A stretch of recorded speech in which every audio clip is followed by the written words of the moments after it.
Welcome to Season 6 of the Dementia Researcher ISTAART PIA Relay Podcast. In this special series, we've invited members of ISTAART's professional interest areas to interview each other in a unique relay format. One guest becomes the next's host, and the conversation keeps moving episode by episode.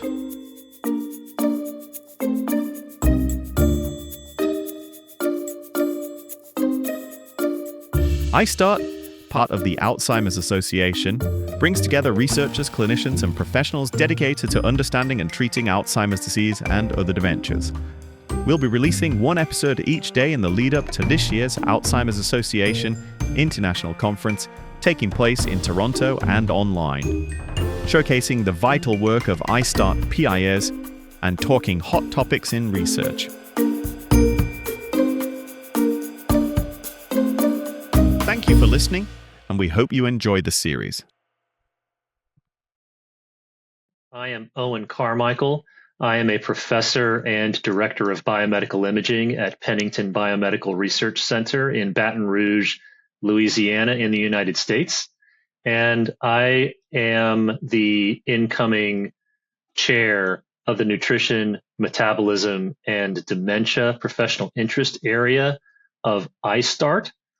And today I'm delighted to be talking with Shana Stites.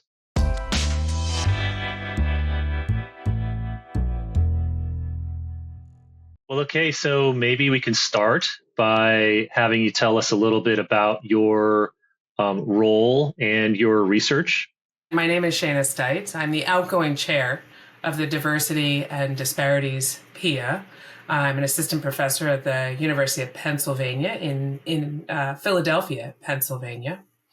And as the chair for the last almost 2 years, I've been helping to work with the members of our PIA to do research and develop programming and interventions in order to improve representation of diverse perspectives, biology, social experiences across Alzheimer's disease-related research, as well as to develop interventions that may be behavioral, social, psychological in nature, that are tailored to specific social groups, basically. And what is sort of your pathway that brought you into this area? My training is as a clinical psychologist and also as a sociologist. And for my own my research program, I study the social and psychological aspects of the Alzheimer's disease experience, specifically around early disease. And so what are those social and psychological experiences of early disease? So it's a very short leap, I would say, to diversity and disparities work, which focuses on understanding those social and cultural differences, whether those are meaningful differences or whether they're actually just differences and without differentiation. Right. But are they differences that are leading to differences in outcomes, participation in research, clinical outcomes? Now, I think for the casual listener who's maybe not fully immersed in this Alzheimer's disease and dementia research, a lot of the information that gets out there has to do with biochemical events. So things like amyloid plaque in the brain and proteins that are aggregating and so on. And so it might not be obvious to everyone that Alzheimer's disease unfolds differently in different people. And in particular that, for example, the environment that one is living in and the social context that one is living in can have an effect on outcomes and how Alzheimer's disease expresses itself. So can you talk a little bit about that? How is it the case that Alzheimer's disease can play out differently in different people? Yeah, let me thank you for reminding me that the audience tuning in here might be quite broad in terms of their experience. Yeah, so let me back out just a little bit. And the PIA itself covers a very broad territory. This could include, I think I mentioned a little bit about like representation in research, right? Oftentimes, especially in Alzheimer's disease related research, we end up with weird samples, right? White from higher income countries with rich and fairly homogeneous samples. And one of our big initiatives is to try to broaden who gets to participate in research. And both in terms of like socially and culturally, can we make our research methods as inclusive as possible to welcome as broad a group as possible? That means, for example, if you have a hairstyle that has a lot of metal sort of put through it, or any metal, right? Can you still be in an imaging study? How can we make those protocols as friendly as possible to anyone, regardless like of a hairstyle or of diet or of geography in the world, to welcome you into the science? And then so it's social, it's cultural, but it's also biological, right? So as many different aspects as we can cover to broaden research. And then in addition to that, there's a recognition that, as you were suggesting there, that the disease experience can be different for different groups of people. And those differences might be, for example, in terms of access to research or access to clinical care, right? Within some high income countries, for example, there's ready access to state of the art hospital facilities where one can get imaging and access to a diagnosis in urban settings. But then out in more rural settings or low and middle income countries, those types of resources are not so readily available. And so how do we develop methods, technology, education within certain populations in order to bridge those disparities in healthcare access? And then lastly, the sort of third piece is, how do people's customs perhaps impact how the biological components of the disease impact some groups differently than other groups? And we can say that sometimes it's just lifestyle, culture, diet, that of course people, members of our PIA are investigating those sorts of aspects. What we might be more familiar with are things around lifestyle, such as tobacco use, alcohol, these things that elevate our risk for dementia, and that those are not uniformly distributed across populations. Some groups are more at risk for dementia based on some of those lifestyle factors than other groups. So just to kind of zero in on the research representation issue, I wanted to get your sense. I feel like earlier in my career, the idea that you would simply put up flyers for a research study and whoever responded, and that's who you got. I think that was considered acceptable maybe a decade or two ago. And I feel like there's more and more pressure or more and more attention towards, making sure that you don't simply characterize Alzheimer's disease in, as you say, upper middle class or upper class, comfortably retired, urban dwelling white people, but that you really try to understand the disease in all of its various forms, all of its heterogeneity. Do you think it's true that the field as a whole is kind of pushing in that direction? I sure hope so, for starters. And maybe I'm being too optimistic here. I think so. In my own experience, at least anecdotally, I've certainly seen reviewers becoming more assertive in calling those things out, like in grant proposals, and not settling for what you're suggesting there, like who responds, right? If you have the resources to respond, to participate in research, then we will enroll you. But to actually require, when we're putting together our research projects, some sort of effort to maybe reach people who aren't the quickest to respond, or maybe even push away because they say, like, that's not for me, it doesn't apply to me. That we actually reach out to them and say, no, this actually could be for you. And to help to, I think there's been more acceptance and acknowledgement within the research programs at large that it takes a lot of resource to participate in research. Like, it's not an accident that when we look at our samples, they are often retired or semi-retired professionals. Those are people that have the time, or if they're employed in jobs with a social status that allows them to be like, you know what, I'll be back in a couple of hours, right? To have that discretion in how they build their schedules or time. And that they have the financial resources that, spending a little bit of money to pay for parking, to pay for transit, to get into these appointments, and to use that time to spend it on research where you're not making money, right? To forego those wages that you otherwise could be earning. Like, that's a very specific group that we've now cut out, right? Who's now eligible to participate. But in these last few years, last 5 or 10 years, I suppose, I have heard more offerings around at least stipends, right? And trying to compensate people so it's not a loss to participate in research. It's not necessarily to make someone wealthy, right, by participating, but at least to minimize some of the costs that are incurred by participating in research. Right. And I think I'm sure you had to go through similar research ethics training that I did, where there's a conversation or an issue around stipends, where on one hand, offering someone who's economically disadvantaged a life-changing amount of money is not ethically permissible because it could entice them to take really unreasonable risks.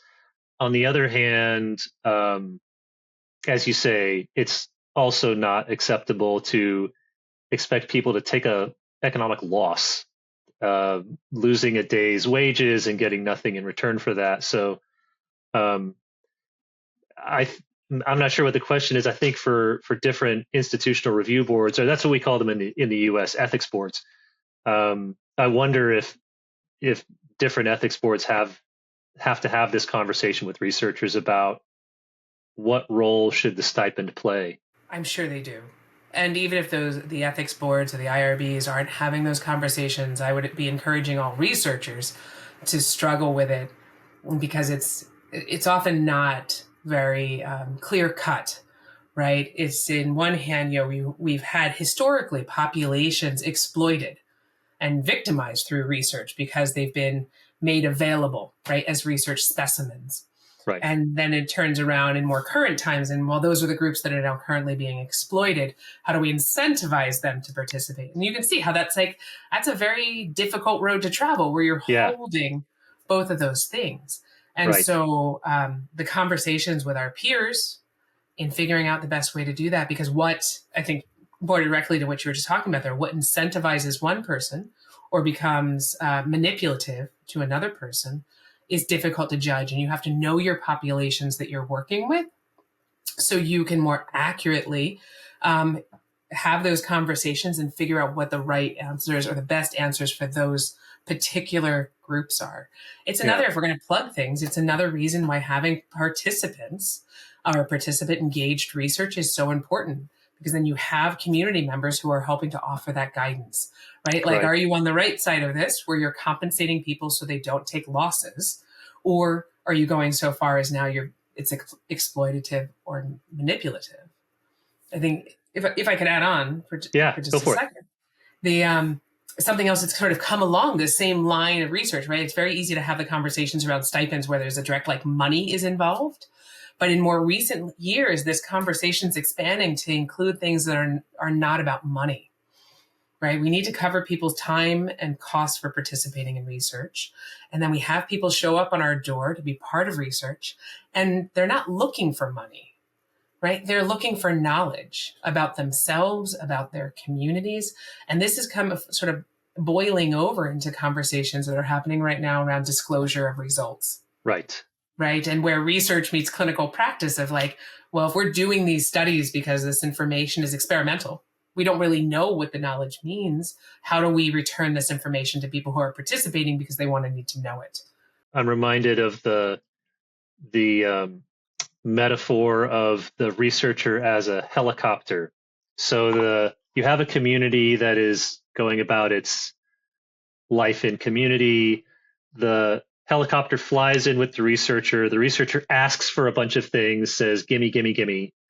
Blood, saliva, test questions and survey answers and so on. And then the helicopter leaves and never comes back. So if that's the scenario, then it's not that difficult to understand why communities can be reticent to join in research studies, because it's very one-sided in that kind of situation where they give their time, their information, their biofluids, their resources, and seemingly get very little in return. So that was another trend I wanted to get your thoughts about is, do you think that as you say, getting past that where it's more of a two-way relationship that's really genuinely two-sided between the researcher and the research community, is that becoming more of a prevalent concept and more demanded by reviewers? I think, give me my pause there as I was like sort of take that in, because it's like it almost feels easy to say yes right. to your question, but I think the base rate is so low of how often that two-way street is formed and traveled that any increase can seem huge. Yeah.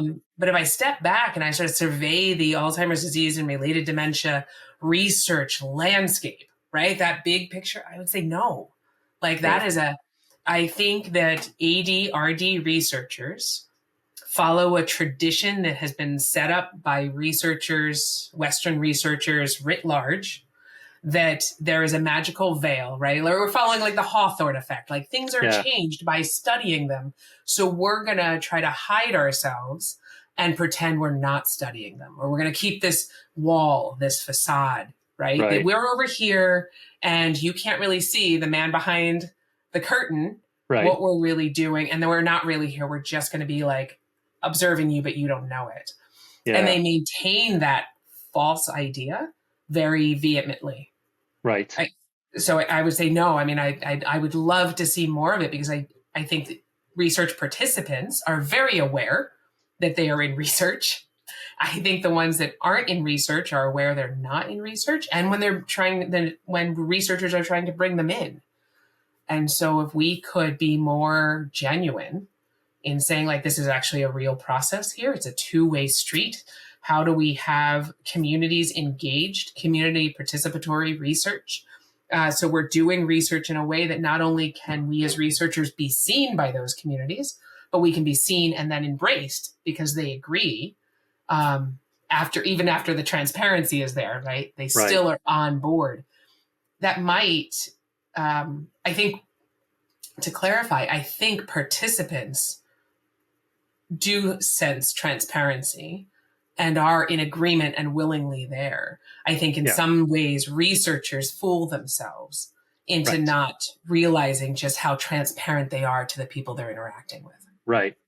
It almost sounds like a monastery type of mindset where the scientist needs to stay separate from their object of study, lest the relationships that they build or the blending that they do with their object of study in some way bias them or make them turn into the community that they're studying, which, as you say, is a really kind of old-fashioned mad scientist cloistered in his cloistered, I think is the word I was looking for, kind of having severe mental focus in a laboratory by their own self. And as you say, we haven't, as a community of researchers, we haven't done ourselves too many favors by having that wall or that veil, as you say.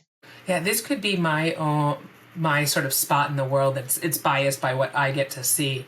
I do feel like there's been growing recognition, visibility among researchers or insight maybe is that researchers are seeing that how they interpret their data, how they make sense of it, and what they do with what they discover is really biased. You don't want to say biased, but it is informed by their lens. Yeah. And I've seen in the ADRD community people becoming more aware of that. Right. And being able to, once, I like to think that once people start to recognize that, it's a much shorter step to then being like, well, then I need those other voices there. Right. Because Right. I can only see what it is that I am. Right. And so we get more people around the table, we can see more things and open up being able to see the implications for these findings and the next Right. steps. On a sort of very mundane level, I think one of the challenges that I've had is, at least in the American research grant system, which are some of our listeners may not be familiar with, there's a very, very kind of siloed system for what you charge to a grant. So there's my salary support, in one bucket, and there's staff salary support in a bucket, and then there's research procedures like blood draws and so on. And there are recruiters whose job it is to try to get people to sign up for research studies. But I think in order to have this kind of two-way street that we're talking about between researchers and communities, that's not free. So in my institution, we talk about no ask events that are really about trust building. And we've gotten a lot of pushback on those by grant reviewers who say, wait a minute, this isn't the output of this activity is not that you get a bunch of people to sign up for your research study. And we say, okay, yes and no. I think in the long term, you have to build up trust slowly and steadily. And that trust really has to be there in order to get, I think you used the word genuine. I think that's the right word, of genuine kind of conversations where we are very honest and the community is very honest with each other and we have an exchange of information.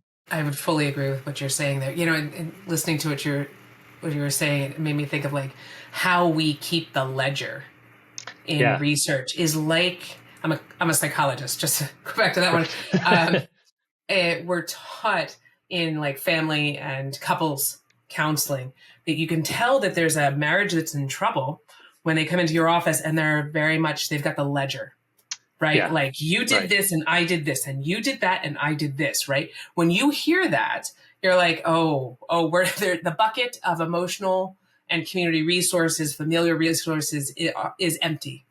Like this couple is in trouble. Right. The sort of painful irony there is that is exactly how we keep the ledgers in research.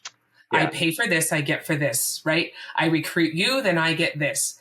It's because of like sort of the monetary ways in which how we keep track, I guess, right, of our monetary exchanges. And so it makes it very difficult for establishing real, healthy relationships that are the opposite of that, right? It's not about that ledgering, it's not about that tit for tat, but about a reciprocity and sort of broader sense of community and wellness that you're building into your relationships. Right. Maybe now is a good time to ask, what are some of the activities of your PIA that are wrapped around these kinds of concepts that we're talking about? Oh, so we have within our PIA, I believe it's 6 different working groups and special interest groups. As you had mentioned before we got on the air here, the rural health group is one of them. The LGBTQI plus group is another one. We have a sex and gender differences group, low and middle income country focused group. And so, it's social and structural determinants of health group. And I feel like I'm missing, there's one more in there that I will remember as we're talking, unless I miscounted my 6. And so one of the ways that we're a very active PIA, we're one of the biggest PIA of the PIAs. And we're very active. The way in which we help that to happen is through these working groups and special interest groups, all running on different topics. Each one of those groups has a set of activities that they are involved in. For example, one that's really easy to talk about is there's always working papers that are happening. And those working papers help to synthesize what's going on in the field, bring it together and sort of advance the broader narrative in a topic. Other things that happen, like at AAIC, I believe we're having a couple sessions that are related around participant engagement, right? That we're helping researchers sort of welcome them into some of the ideas that we're talking about on this podcast, and like, how could you find your place in what it is that you're studying, or maybe venture into somewhere that's less familiar to you. I was going to say, can you give us a sneak peek into your PIA Day session for the PIA? Yeah. So again, we like to struggle with everything that we do in the PIA. It feels in some ways like a noble cause, right? It's easy to say, like, this feels like it's the right thing to do. The problem is when you actually go to do it in practice, it's very difficult, right? There are challenges all over the place. Like we were just talking before about, the way a healthy relationship is structured is not using a ledger. But honestly, the way you take care of money is using a ledger. And so how do you get those systems to play well together, right? Like those are very real problems that need to be addressed in order to appropriately address disparities and diversity in ADRD research. So the PIA Day, similarly, is taking on this issue of access to routine care in research. As I say we as a field in ADRD, continue to push out to welcome in as many and as broad a range of populations as is possible. We are, and we should be, running into groups that do not have regular access to healthcare. Especially, you can say that as a global footprint, right? If you're out in rural communities, let's say in sub-Saharan Africa, you do not have routine access to healthcare. I will also point out that, within the US system, which is a high income country, you would expect people to have routine access. But given our limitations and how our system is set up, you run into people that do not have routine access. And so for some people, when they participate in research, part of what they're looking for is routine screening, right? In addition to that, we also find out, especially find as part of our research assessments, we can come across incidental findings, right? And so it's all part of this pool of like, well, then how do we incorporate what would be more considered like routine care into our research? That is, on one side, there is a push that we should. It seems like the right thing to do. If we have information about a person, that if we gave that back to them could help them improve their health, right? Or if it's part of the reciprocity groups are looking for in participating in research, that they could get some of access to care that they otherwise can't get, then they should have access to routine healthcare. On the flip side of that are, let's say, our reviewers, right? And that these are the monies that support the research programs are for research. It is not for routine care. And also we are potentially creating a dependency in ways we are becoming a bridge to fix a problem, as in the lack of healthcare in a community, or a broken national healthcare system that we're now bridging support through research, right, to cover that gap, where then it becomes very problematic. And so we're stuck in the middle of like, do we, don't we, and to what degree we do we, and to what degree do we have to say there are boundaries here and we can't do that. And so in our PIA Day, we're hoping to have that conversation of like, how do we do this? To what degree do we advocate and say we need to support certain parts of regular routine healthcare services in our research? And where are the boundaries that we draw where we're actually facilitating problems rather than actually helping people? Yeah. I mean, I'll say maybe this is obvious to everyone, but the proper role of a session like PIA Day isn't to ask the softball questions that are easy to answer and go around the room high-fiving each other, but I think it's really to tackle some of the tough issues that we really need to address as a field to try to move forward. I'll tell you, so I have two exercise trials that enroll African American adults, and I think that one of the primary reasons that they enroll is because they see me as an expert, which is true in some sense. And so many of the participants, even if they're not asking me to provide medical care of my own, I think most people in 2025 in the United States are sort of fall victim to the hurried doctor problem, where a doctor only has 7 minutes to spend with you. There's a fire hose of complex information that goes out from the doctor into your ears. Well, some participants have come to me and my staff and said, can you help me? You're an expert, you're a professor. Can you please take this complex information and try to break it down for me? And so, but it is true that that some of the people in our trials do not have adequate access to healthcare in the first place. And of course, in my institution, we don't have a medical mission on site. So there's all sorts of malpractice issues, insurance, and all these other things which add to the complexity. So I think that sounds like a really exciting, as I say, just weighty, consequential kind of topic for a PIA Day session. So I think it's spectacular. Does your PIA do other activities that are going to be featured at AAIC?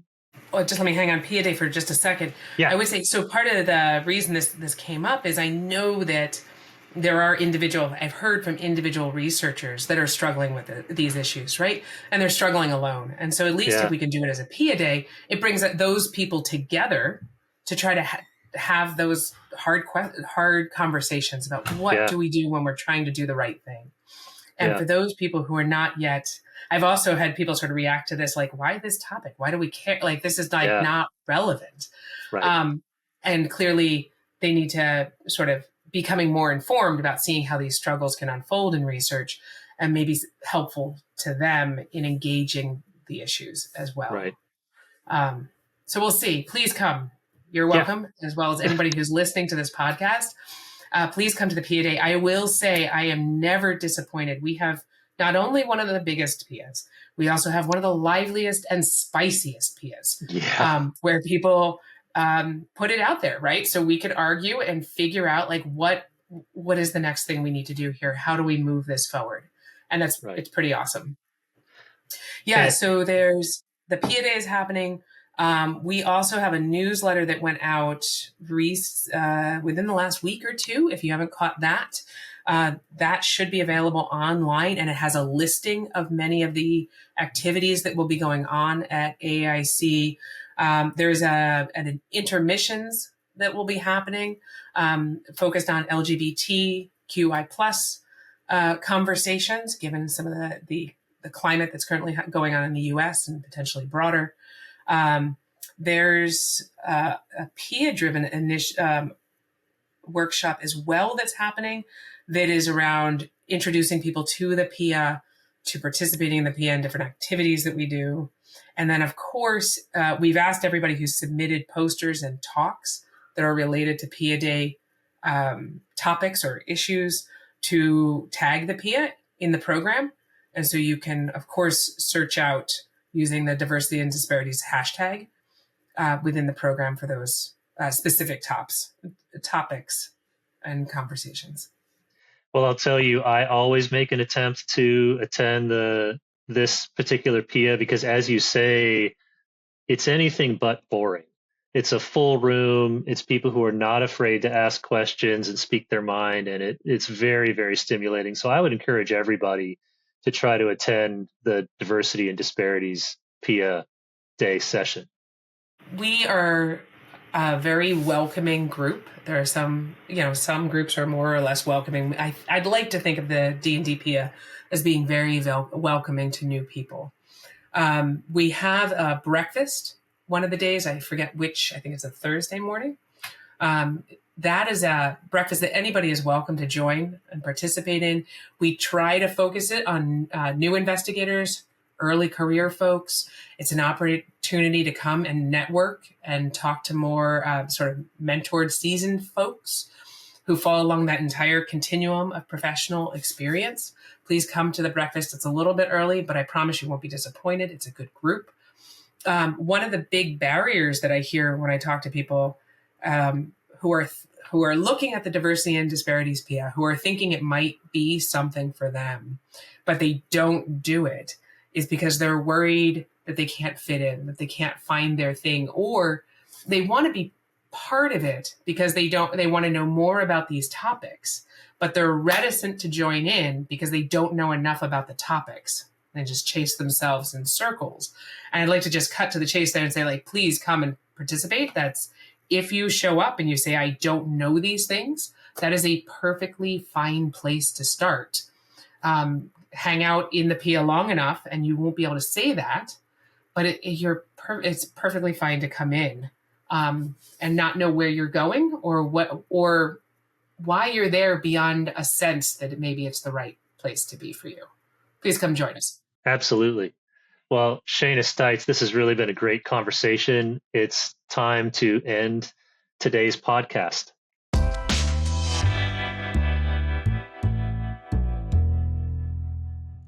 Now, before we go, I do have one final question.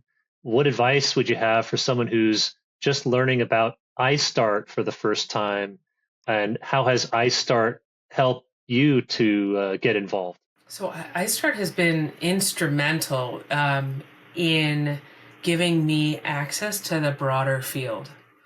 One, I would say with the organization of this, like the PIA system, it's possible to actually look up topics and then figure out where experts are hanging out, right? Where they're grouped together.